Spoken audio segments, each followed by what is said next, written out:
Good afternoon, everybody. Welcome back to another installment of Scott's Selections here for Wednesday, March 11th. Before we get into today's plays of the day, quick recap of what happened yesterday. We ended up splitting the two plays on yesterday's card as we ended up giving out a loser with North Carolina and Virginia Tech over 142, and we ended up picking out a winner with Texas Southern -4.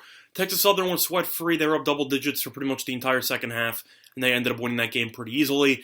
The North Carolina game North Carolina did what I thought they would offensively as they ended up scoring 78 points.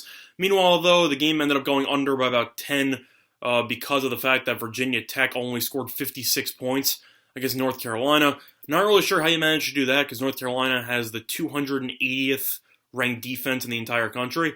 So North Carolina, just so far this season, historically hasn't stopped anybody, and Virginia Tech somehow managed to just completely forget how to play offense. Either or, we ended up splitting there, so we're going to be looking for some bounce-back winners here on Wednesday. These plays are in no particular order. We're going to be starting in a matchup between Georgia Southern and Georgia State.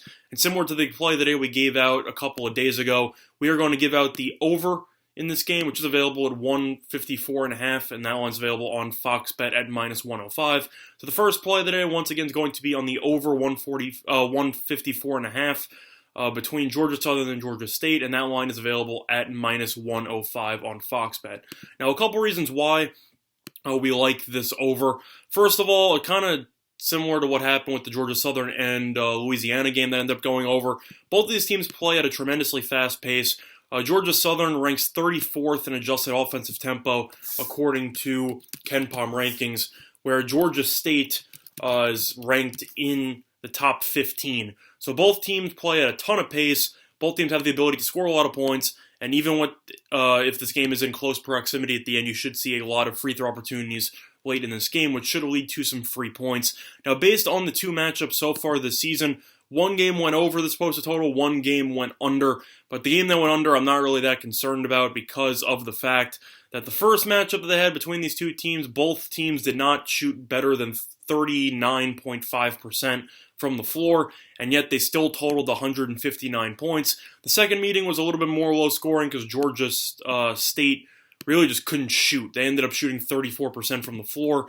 Georgia Southern shot 48%. But at the end of the day, I think if both these teams can shoot somewhere in the 40s, I think you should see both teams get into the high 70s, low 80s. So for me, I think that this total is a bit too low. Georgia Southern defensively looked like a disaster against Louisiana, gave up 81 points, and overall, both these teams really just don't play much defense. If you actually break down the numbers between these two teams defensively, both teams are giving up around 71 to 72 points per game. So they don't really get many stops, and both teams are averaging at least 75 points per game. I think you should see this game turn into a bit of a track meet, and I think both teams should be able to get pretty solid offensive outputs in this game. There's a reason why money has come in on the over in the spot, as this one ended up opening up at 153. It's currently up to 154.5 and even at 155 in some spots offshore. So for me, I'll take the reduced juice at -105 there. This game will actually be taking place in Georgia State, which I actually think is better because sometimes in neutral site games you have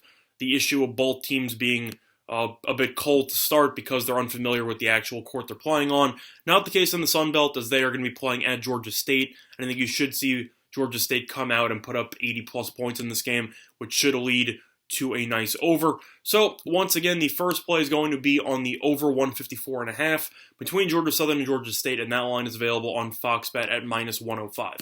Now, the second play of the day is going to be on a matchup in the Big Ten between Nebraska and Indiana, and we like the Hoosiers here, -14.5, which is available on DraftKings at -110. Now, first of all, a couple reasons why I actually like this game. And I actually wrote an article about this for Winners and Winers, so if you want a more detailed explanation, you could check that one out. But for me, a couple reasons why I like this. First of all, market-wide, this line's available offshore at -15. Yet DraftKings still has -14 and -110. So you're already getting half a point of value on that alone, which does have its pros. Now, the couple other reasons. First of all, Nebraska has been awful all season long. They've been the worst team in the entire conference. They are 7-24 overall this season, and they are also 2-18 in conference play. This team's been an absolute disaster, and I think that does not bode well for them in this game. To make matters worse, Nebraska has actually been playing some terrible basketball in all of conference play, but they are 0-16 in their last 16 games. They're on a 16-game losing streak. And if you've looked at their last couple of games against pretty good opponents, Indiana's currently on the bubble, so I consider them a pretty good opponent. But if you've looked at Nebraska's last 3 games against tournament quality, against decent Big Ten teams, they lost to Ohio State by 21, they lost to Michigan by 24, and they lost to Minnesota by 32. So based on that, I think 14.5 is a bit too low. Plus, Nebraska's actually gotten worse in the span of the last couple of days. They got blown out against Minnesota after their star point guard Ward ended up getting suspended, and he will be out for this game as well. So Nebraska lost by 32 anyway, and to make matters worse, their second leading scorer also got suspended for this game, so they're going to be really shorthanded, missing a ton of production from their offense, and I think that they will struggle as a result. Not Ward, sorry, Mack. Mack was suspended. He's leading the team in assists. He's averaging 12 points per game. He's suspended, and Burke Jr. also got suspended. He's averaging 12.2 points per game. So 2 of their top 3 leading scorers are suspended for this game, and they've still gotten blown out by at least 20 in 3 of their last 4 games. I'm a bit concerned by the spot here. Indiana's in must-win territory in order to try to confirm their spot in the Big Dance, and I think they should take this game very seriously. I expect Indiana to come out focused, and I think Indiana will blow them out pretty easily. Nebraska is at the point where, because of the fact that it is so short on manpower on this actual team, they called up a couple of college football players from their program to play basketball. If you don't know what I'm talking about, look it up. A couple of offensive linemen have been called up from the football team to the basketball team to play in this game potentially, and that's a huge red flag for me. And besides chemistry issues, they're clearly just not that great at basketball if they weren't on the team beforehand. I don't think it's going to go well. I think Nebraska will get embarrassed, and for me, I think Indiana should win that game by at least 20 points. So, once again, the 2 plays of the day here for Scott Selections will be on the over 154.5 between Georgia Southern and Georgia State, which is available on Fox Bet at minus 105. And the second play is going to be on Indiana minus 14.5 against Nebraska, and that line is available at minus 110 on DraftKings. Now, looking at the leans for today's card, I'm going to start out with the NBA. I'm going to lean to Atlanta minus 5. Knicks had to play a very high-scoring and long game against the Washington Wizards yesterday. Atlanta's played a lot better at home this season. I don't think Trae Young will be stopped by anybody on New York. I'll lean to Atlanta there, and they should be able to take advantage of a tired Knicks team in the second half. Other than that, I'm going to lean to Oklahoma City minus 3 against Utah. Oklahoma City's been really good at home, and Chris Paul has been a man on a mission this season. Not really much else to say. Billy Donovan's done a great job with that team this season. And Utah, even though they have been playing a little bit better lately, still been very inconsistent. I think Oklahoma City should win that game outright by at least 5 points.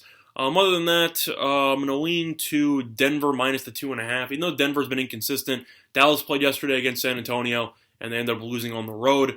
Now, Denver had the day off. They got a rest advantage. They have the better overall team, in my opinion, and I just don't really like the spot for Dallas, so lean to the Nuggets on that one. Other than that, looking at college basketball, I'm going to give out some leans here. I'm going to lean to Georgetown on the money line against St. John's. Even though St. John's is currently a 4-point favorite and Georgetown's missing some people due to injury, I really just don't care. Georgetown seems to always win this game in the Big East in the conference tournament. I believe they've played in the first round of the conference tournament each of the last maybe 2-3 years, and it seems like Georgetown always wins. This game is always very close. I think Georgetown should make enough plays late. St. John's offense gets a bit stagnant in the second half typically, and I think Georgetown should be able to get the job done. So lean to the Hoyas on that one. Other than that, just looking at the rest of the card.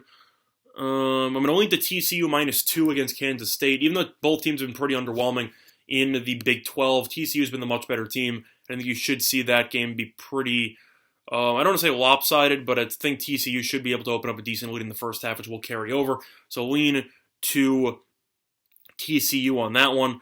Other than that, I'm going to lean to North Carolina minus the 3 against Syracuse. Even though Syracuse has been the better team in the regular season, Elijah Hughes still currently banged up after not playing the second half against Miami. His status is still up in the air for this game. Even if he does play, nobody knows if he'll be at 100%, as he ended up suffering a head injury. North Carolina, despite playing yesterday, pretty much coasted, so they got to rest some of their starters late. Plus, this tournament is in Greensboro, so I think you should see a decent home court advantage for the Tar Heels here. I'm going to lean to North Carolina. I think they'll get the job done. Lean to the Tar Heels. Other than that, pretty much it for today's college basketball card. Really not a fan of much. A lot of the main teams haven't started playing yet because of the fact that it's still the first couple of rounds in the tournaments. So they're going to take it off, and then they're going to end up playing in the next couple of days. But overall, though, play of the day, I already mentioned them multiple times, so if you didn't hear them before, then just look back on the video. But I hope all of you, have been doing well in college basketball over the last couple of days with conference tournaments. But other than that, though, that's going to be the installment of Scott Selections here for Wednesday, March 11th. Good luck to all of you and your respective bets today. Bye, everyone.